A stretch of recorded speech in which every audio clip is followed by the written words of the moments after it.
So I just wanted to take a minute to introduce Renée. So, as you all know, my name is Renée Gordon. I am the Vice President for Enrollment and Campus Life here at Wagner. And we're really excited to have Renée here as part of our Kaufman-Rapage lecture series that we are resuming now. And so we're excited that we're able to have you be one of our first speakers in the resumption. So thank you for that. As you probably know, and if you don't, you will find out because we have books for you today. In her book, it says that we've become heavily reliant on our phones and on emails for communication. It's faster, it's easier, and there's a lot of misunderstandings.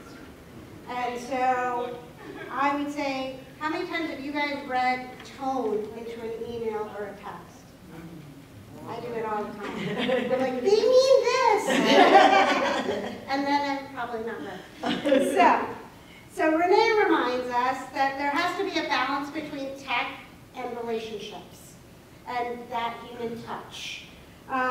She's a proud graduate of Wagner Theater Program 2004.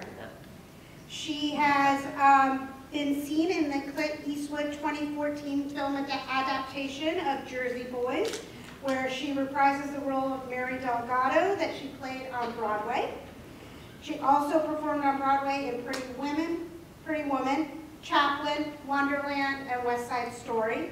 She's been featured in People magazine's One to Watch, as well as Variety and the Huffington Post. She's written a new book, which you're all going to get a copy of today, Becoming a Master Communicator. And her biggest thing has been to engage the audience and to help teach the tips and tricks that she has learned along the way. And so we are so excited to have a Wagner grad here with us today. So please join me in welcoming Renée. Welcome, everybody. I am so happy to be here and honored to be speaking with you as a proud Wagner College alumnus. Woo! Woo! Like many of you, when I was a student at Wagner, I was very driven. I worked my butt off in my studies, and I also stressed myself out a lot of the time thinking that perfectionism was the only way to my success. It wasn't until I entered the real world and went through the highest of highs and the lowest of lows that I realized it's not perfectionism that drives us to success, but connection.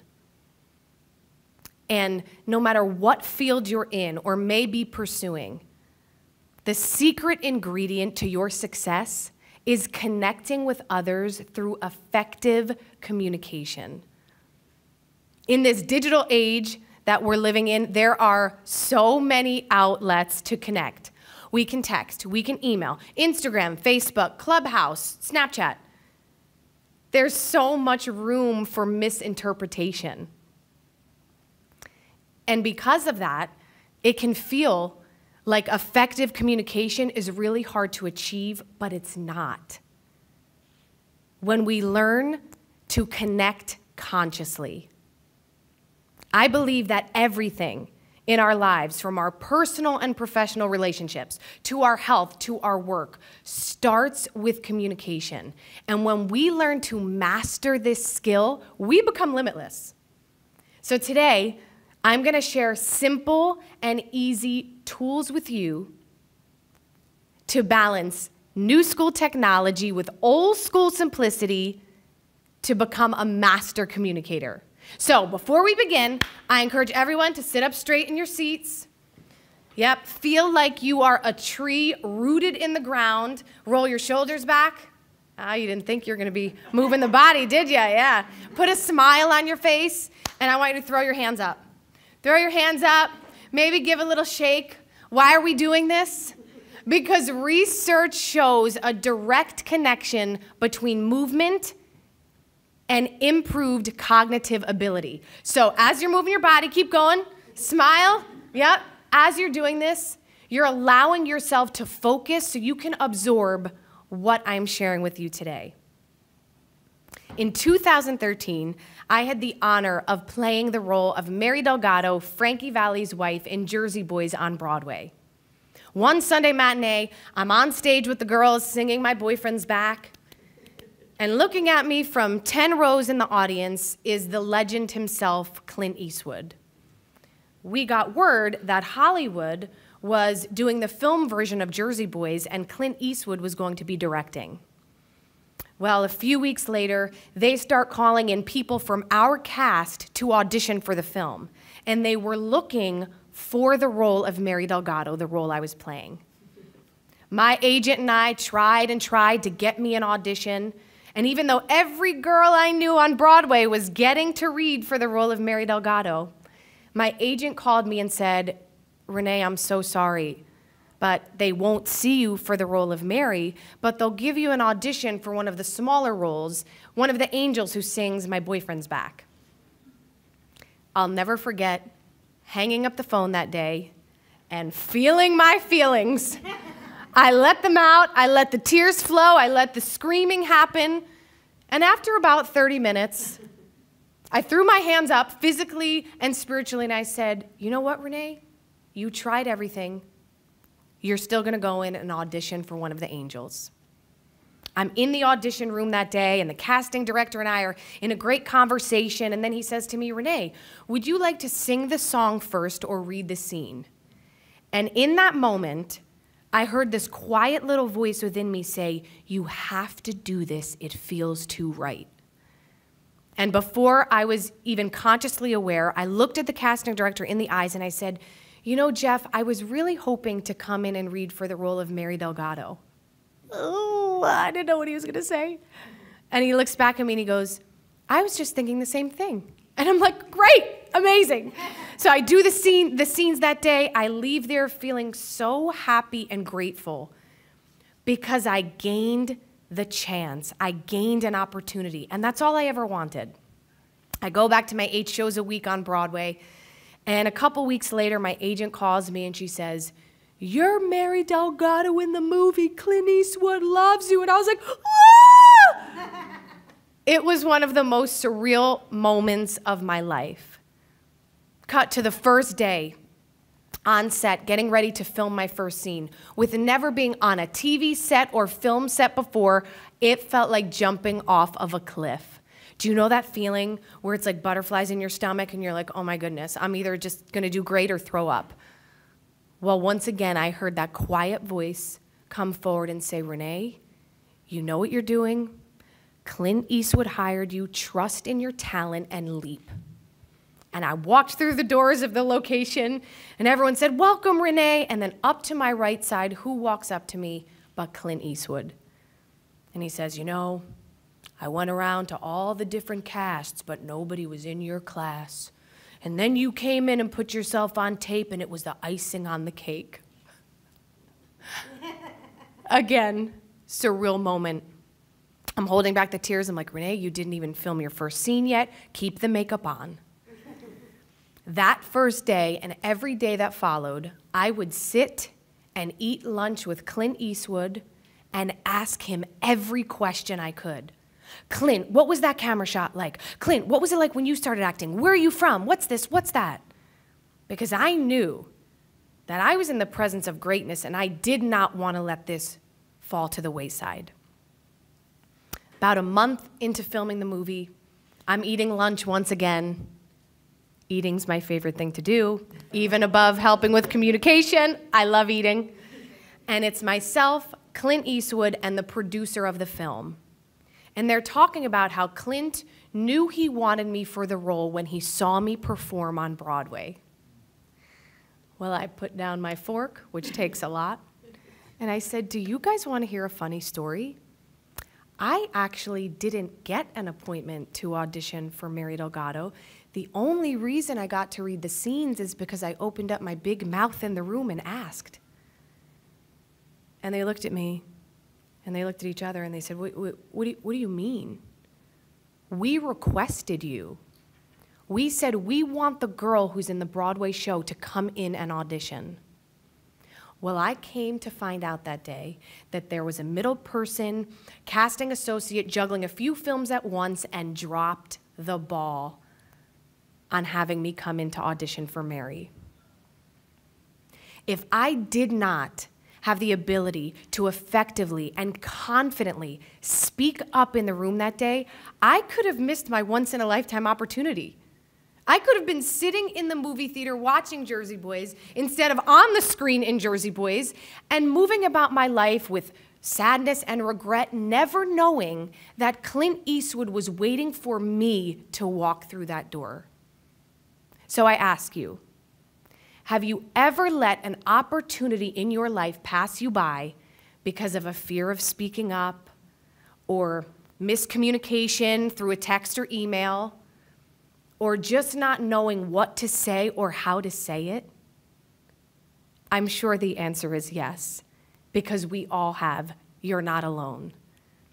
And I share this story with you to exemplify the power of communication and why it is so important to invest in learning how to consciously connect.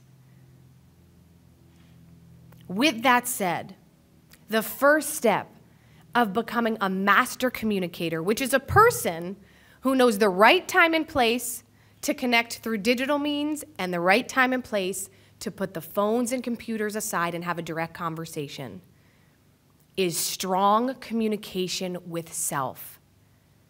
Communication within yourself sets the foundation for all of your external communication. Digital technology is a gift. We can run the world through our phones. Am I right? I mean, we can do everything and anything. But with that gift comes a lot of distraction. And with all of these distractions, it becomes easy and common for us to move away from ourselves and escape who we are and what we're going through. Like many of you, when I'm going through a tough day where I don't want to deal with what I'm feeling and I don't want to think about the situation I'm in, I numb myself by watching a whole season of a show on my phone or hopping on social media for the good old SNC, scroll and compare. When we mindlessly scroll on our phones, comparing our lives to the perceived realities of those we see on social media, and then feeling kind of crappy about ourselves, and going around and around in this cycle that all the while is moving us further and further away from connecting with ourselves. There was a study done in the International Journal of Environmental Research and Public Health that looked at the connection between PSU, which is problematic smartphone use, a person's inability to regulate their use of the mobile phone, that connection with Instagram use and self-esteem. And what authors found is where there was an increase of Instagram use, that led to an increase of problematic smartphone use, which led to a decrease in self-esteem. This goes to show that when we look to these applications to make ourselves feel better and to step away from dealing with what we're feeling, it can have the opposite effect. So I'm going to give you a quick, simple practice to start to get in strong communication with self, and it's this. When you wake up every day in the morning, after you open your eyes, go to the bathroom, do your business, come back to your quiet space, and ask yourself this one question. How am I feeling? That's it. Take 5 to 10 minutes, grab pen to paper, don't type it on the notes app on your phone, but put pen to paper, because when we practice the art of writing, we activate more parts of the brain. And neuroscientist Daniel Willingham has noted that students can remember what they think about. And what that means is when you're writing, you're having to think about the letters and think about what you're putting on that piece of paper, as opposed to when we mindlessly type. So practice putting pen to paper and let yourself free write. How am I feeling? The first few times it may be, I don't know why Renee made me do this stupid practice and nothing is happening. That's okay, keep writing. Because what you're going to start to do is pull those thoughts from your subconscious mind, which we don't often think about, into your conscious mind through your hand and onto the page. And this is so powerful because it's like a brain dump. And what you can do after those 5 to 10 minutes is look back at what you wrote, and sometimes you will be so shocked because you'll think, oh, I thought I was over that fight with my friend, but apparently I'm not. I'm still talking about it. Or, oh, I guess I'm really stressed out about that test. Ooh, I thought I was cool, calm, and collected. And this allows you to start to tune in, tap into yourself. Figure out who you are, what you want, not what Judy or Sally or Sam wants on Instagram. And checking into their lives, check in with yourself. And when you do this, you will see how much happier you become and how much more effective your communication with others becomes. Because now you've started your day with you. So you're grounded. And when you move into your classes and you're speaking to your family, now you're from a centered and aligned place. And then do this again before bed. How am I feeling? Let yourself free write 5 to 10 minutes. Get all that junk out of your head of what you dealt with during the day, and then you can sleep more peacefully. So step 1, communication with self. Most vital, most important communication that we have. Now, once you get in communication with yourself, step 2 is being that person everywhere you go and in everything you do. One of the most common traps that I see people fall into is what I call keyboard confidence. Keyboard confidence is that raw and unfiltered confidence that's only behind a screen and while you're typing on a keyboard. For example, have you ever gone on Facebook or Instagram and you see a post by a friend or family member that you know really well, posting about something that makes you go, whoa, who wrote this? Because it's not my friend, and they would never have the confidence to say this in person. That is keyboard confidence. And if we want to be master communicators and have the best that life has to offer, then we must be the same person that we are in real life behind that screen. Because then it becomes easy. We're not trying to remember who we are and which persona we put on or which mask we put on Instagram versus when someone saw you in your neighborhood. Simplify. Forget about the filters. Forget about posting what feels good in the moment because you know no one's going to ever address you about it. A great way to practice stepping out of keyboard confidence and into all-around authentic confidence is to ask yourself 2 questions before you post anything, text anything, or email anything. Would I be comfortable saying this in person? It's that easy. And if the answer is yes, great, post away. If you'd feel comfortable having this same conversation, if you're face-to-face with someone, great, post it, text it, email that email. But if the answer is no, I encourage you to reframe what you're texting or posting and only write what you would be comfortable talking about face-to-face. That is how you practice becoming a master communicator. And the second question is to ask yourself, before you send out that text without thinking about it, before you send out that email, does what I am writing represent me and my intention? I cannot tell you how many times I have quickly sent out an email without thinking about it because I'm doing 10 things at once like we do, and I look at the email and I go, oh my goodness, not only are there 27 grammatical errors, but the tone of this email is completely opposite of what my intention was. And this is how we create problems in our relationships, at work, at school, by not taking the time to practice the pause. One single pause to ask yourself those 2 simple questions.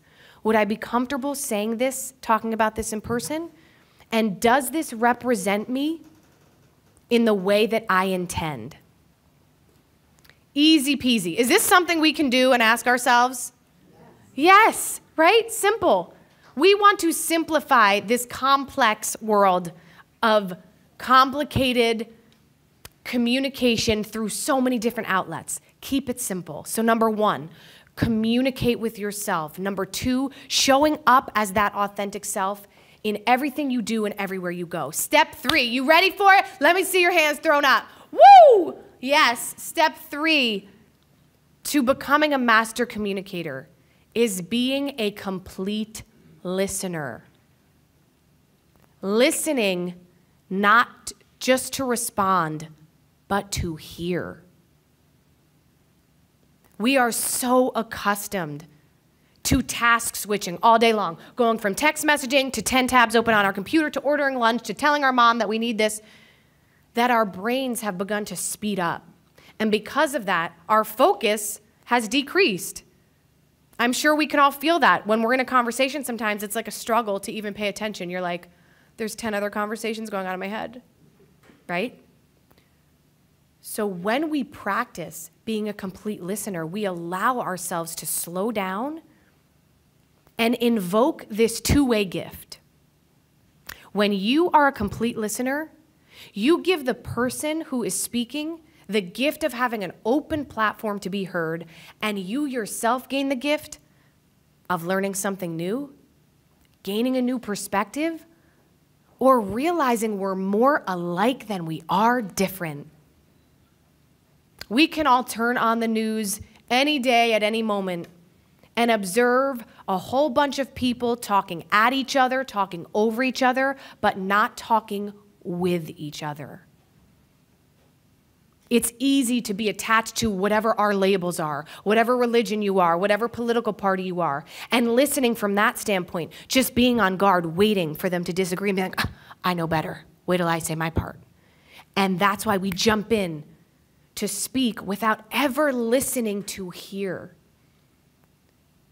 And we are doing ourselves and our relationships such a disservice by doing that. So a few quick ways to be a complete listener. Number 1, as we started today, grounding ourselves. When we're in a conversation, whether we're standing or sitting, feel like you are a tree rooted in the ground. Feel your feet on the ground. Feel your butt in the chair. And take big, deep belly breaths. When we are in a state of anxiety or we're moving quickly, we breathe up here, right? Oh my God, I gotta get to class. Oh my gosh, she's texting me. I need to answer her email. And we shallow breathe. And that makes our minds quicken, and it's hard to listen. But when we take these big, deep belly breaths, it calms down our nervous system and allows us to open our minds to hear. The next step, eliminate distractions. What? You mean put my phone out of sight when I'm speaking with someone face to face? No. Yes. Unless it's absolutely necessary that you need your phone there, I encourage you to put it away. A study was done called the iPhone effect that looked at 2 people in a conversation when there was a phone present. Neither person picked up the phone, neither person addressed the phone, but the quality of the conversation was still proven to be less, and the phone was still a distraction. So do yourself and your relationships a favor and give yourself the capacity to be distraction-proof by putting the phone away. And when you're communicating virtually, on Zoom or in any other form, I know it's tempting. I know you feel like they can't tell that I have 10 tabs open and I'm shoe shopping while they're talking. They can't tell. But trust me, as someone who coaches entrepreneurs, business professionals to get on camera with confidence and connect through that screen, we can feel when you are not giving us your undivided attention. So close out the tabs, shoe shop later, and even while you're communicating virtually, put your phone out of sight. As you're sitting there, grounding yourself, taking those deep belly breaths, listen for commonalities. What do I mean by that? I mean when someone's speaking to you and they're talking about where they're from. Oh my goodness, you're from Linden, New Jersey? So am I. Boom, a connection's made.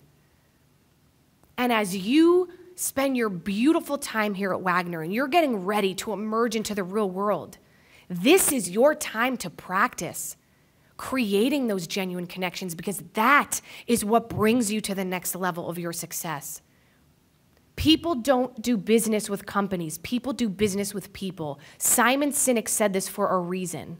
Because even if you are the smartest in the class, you graduate valedictorian, if you do not have the capacity to create genuine connections with people through communication, you still may not be the one to get the job. So start practicing this now. You're going to be going on job interviews. You may be the one interviewing. So if you start to develop this capacity to be a complete listener now, boy, oh boy, will you be ahead of the game. And lastly, after you catch those commonalities and repeat them back, oh my goodness, you're from Linden, me too. Wait, so what street did you grow up on? Boom, now there's rapport being created. And everyone's stress level kind of goes down and you feel more casual and you're able to open up. It's like an icebreaker. Then when you go to speak, after that person is done speaking, when we take a second, the power of the pause, we allow ourselves to absorb what we just heard. See, what I have noticed as a communication coach is that so many of us are afraid of silence, right? Anybody else? Anybody afraid of silence? When you're in a conversation, you're like, oh my God, there's a moment of silence. And then what happens? You fill it with filler words. Yeah, and yeah, and yeah. And then you're like, why am I using so many filler words? It's because we're afraid of silence. And the truth is, silence is beautiful and natural, because when you are completely listening to someone and they stop speaking, that's so interesting you just said that, because I was just having this conversation with someone. You need that moment to register. So don't be afraid of the silence, embrace it. And the more you become comfortable with that silence, the more eloquent you become in your speech, because then you're not feeling all over the place. You know what I mean? Like, yeah. So step 3, be a complete listener. As I shared with you, when I was on that film set, yes, it was amazing to be starring in my first lead role in a film. But what was more magical was having these moments of listening to a legend share his life with me, share life lessons that I now have carried with me in my own life that have changed my life for the better. If I just sat there being like, okay, Renee, you're sitting across from Clint Eastwood, pretend like make sure you look really interested, and I'm having this second conversation, I would have missed all of these beautiful moments of connection and of learning. And he taught me things that I promise you have shifted me in such incredible ways. I wouldn't be who I am today without those lessons that came about from being a complete listener. So, step 1, baby, communication with self, first and foremost. Step 2, being that person everywhere you go and in everything you do. Being the same person you are on social media, the same person you are when someone meets you face to face. And being a complete listener. How does this feel? Does this feel like things that you can adopt in your life today? Let me see you throw your arms up. Move that body. Woo! Yes, we need to focus. Yes, I love it. I love the smiles. Now, step 4, one of my favorites. Understanding communication does not mean confrontation. I cannot tell you how many times I've heard the following response. I'm just not a confrontational person. When I've asked, why haven't you spoken up about your feelings or shared your thoughts? Well, I'm just not a confrontational person. Please hear this and hear this well. Communication does not mean confrontation. And by believing they're one and the same, we are missing out on beautiful opportunities for connection. I understand if you believe you're an introvert and you don't feel so comfortable with speaking up when something's bothering you or sharing your thoughts in the classroom. I invite you to ask yourself this question: what do I miss out on by not speaking up? I'll give you a couple clues. Number one, you waste time. And time, even though it may not feel like this at this point in your college journey, time is the one thing we cannot get back. You never want to waste time. Number two, you waste energy. You waste energy in what I call the 3-act play. The 3-act play are those mental ruminations we go through when we're like, I don't know, I mean, I want to speak up, but if I say something, he's going to not want to talk to me anymore, and then they're going to think I'm stupid and I sound silly. The 3-act play. We waste energy in the mental ruminations. And number 3, we miss out on opportunities. We don't know what is possible when we speak up for what we desire, or we speak up about that thing that's really been bothering us, or we tell our teacher that we would love to share this project idea in front of the classroom. We never know what is behind that door of opportunity unless we speak up with grace and kindness. Sometimes there's a belief that if we speak up, it's done with feelings of aggression and negative energy. I'm talking about speaking up from that real place of that quiet voice of our soul. When we speak up from something that we believe so deep within us, we can never go wrong. Communication does not mean confrontation. And speaking up, my friends, is not just our right, it's our duty.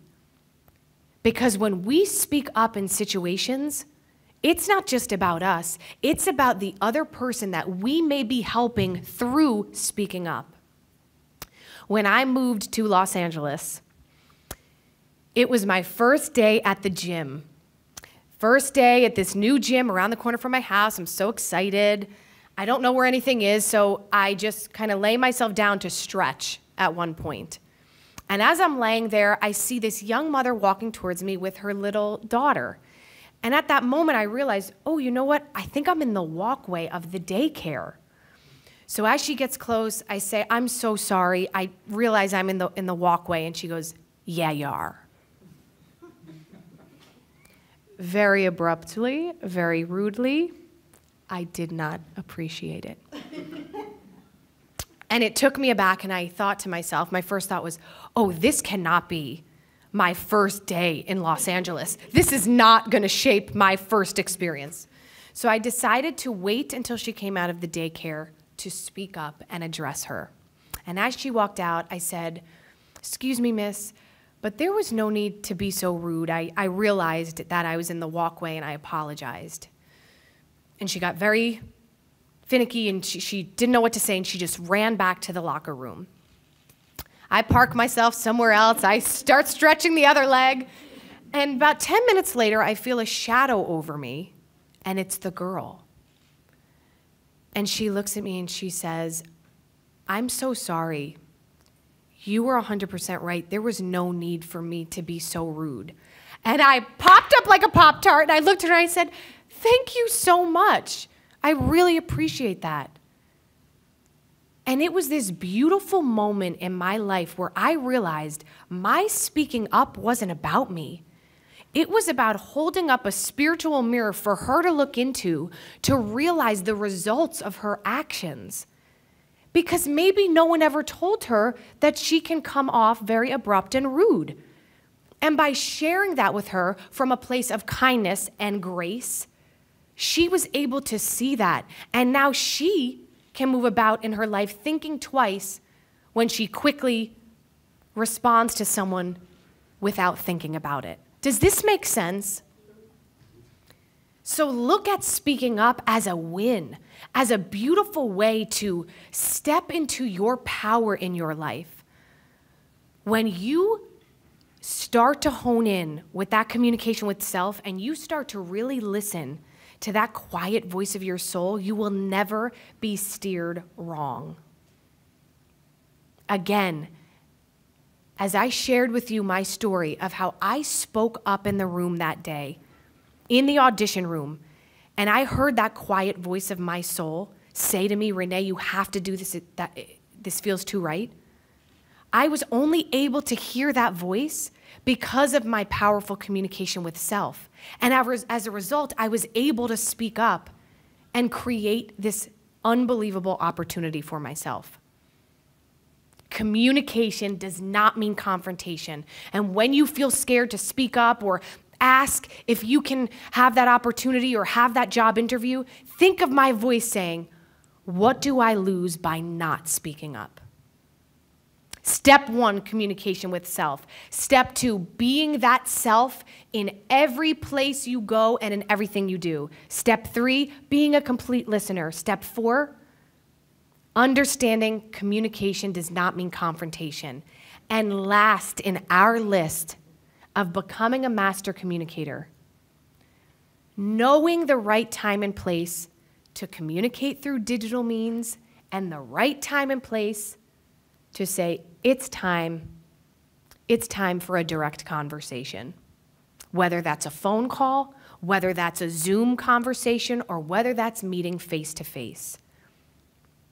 How often do you get a text or an email and you go, what's their problem? And you have this strong reaction and you feel yourself attaching meaning to something that is only words. Show of hands. I'm putting both hands up, right? It's only natural. We attach meaning and then we text back or email back from that place of assumption. Oh yeah, Jessica? Well, I don't know what your problem is. I'm not sure. Question mark. And a mad emoji. And before you know it, tension has arisen. Maybe a fight ensues. You haven't spoken to that person in months or years. And that's all because of what I like to call assumption animosity. Animosity felt from what you're assuming to be true without ever asking. We have all done it. The way to combat this, the way to be a master communicator and step outside of assumption animosity is to be aware in the moment when you receive a text or you receive an email and you feel any sort of reaction that there could be some sort of miscommunication or tension. Your job is to either text or email back and say, hey, can we hop on a phone call? Or can we hop on a Zoom? Or are you around for a coffee for us to talk? And get right to the heart of a communication matter. The reason so many of us face these problems and this unnecessary drama in our work, in our lives, at school, at home, is because we sit in assumption animosity without ever asking, hey, when you just sent me that text, were you serious? Because most of the time the answer is, oh my gosh, I was just kidding. Yeah, that was a joke. And then you're like, oh, I just had a whole paragraph ready to go to send you back where I was really going to let you have it. So ask yourself, am I sensing that I'm attaching meaning to this? And if you are, very simply send a text back, hey, can we hop on a quick call? Or one of my favorite ways to balance new school technology with old school simplicity, send a video message back. Hey girl, I just want to know, did you mean that text in this way? Because I kind of took it in a weird way. Boom. You're cutting out all of the middle unnecessary questioning. It's that simple.